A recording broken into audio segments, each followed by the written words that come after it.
I'm now going to demonstrate how you can use the FARO ARM without a computer. Before we do this, I will say that it's very finicky.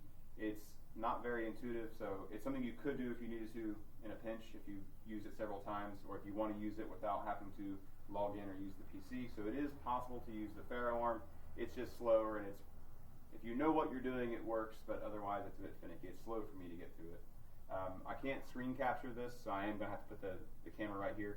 But we're going to be measuring the same vice as we were before. I'm not going to show the measurement process. It's fairly similar. I'm just going to have the screen capture, or the screen recording the little screen on the FARO ARM. Same as before, I'm going to turn the machine on from the back. Once the light goes blinking blue, that tells me I need to recalibrate. Now that it's blinking blue, I just need to move all of the servos around.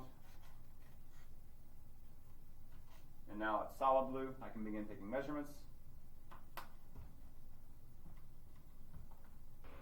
Before I begin taking measurements, to walk you around what I'm going to do, I'm going to measure the length of the part. So I'm going to measure this plane here and this opposite plane so I can get that length. I'm also going to measure the angle between the primary or the secondary and tertiary datum. So this is the primary datum. I'm going to measure the angle between these two surfaces here. So I'm going to measure this surface. And then in order to measure the location of the cylinder, I'm going to have to measure this top reference surface here. So that's one of the oddities with using just the machine itself.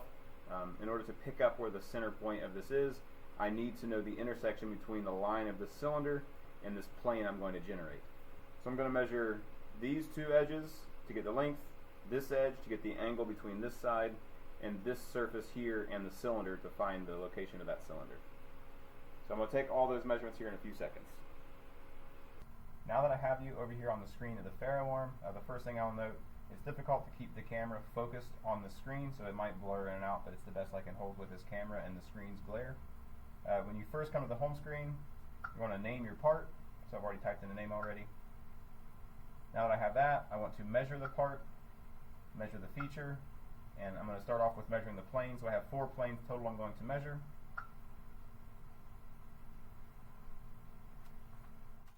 Once you finish measuring a part and you press the red button, you do have the option to name it. It is a good idea to name it. It's a little tedious with the touch screen, but sometimes it doesn't capture the screen. It doesn't capture the points as you want them to. Now that I've finished measuring my planes, I can go back. Now I'm going to measure the cylinder. As mentioned before, you need 13 points to get an accurate cylinder and 7 points to get an accurate plane.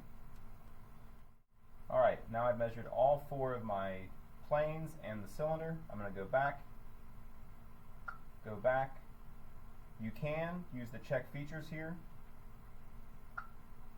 and then you can take the probe and put it in the center of a plane. It'll tell you if it's on that plane or not. So here you can see I am on plane 1, so I know what the name of plane 1 is. So if you forget, you can double check. And we can go to another one here, plane 1, and it says I'm touching plane 1. So I can verify the plane numbers that way.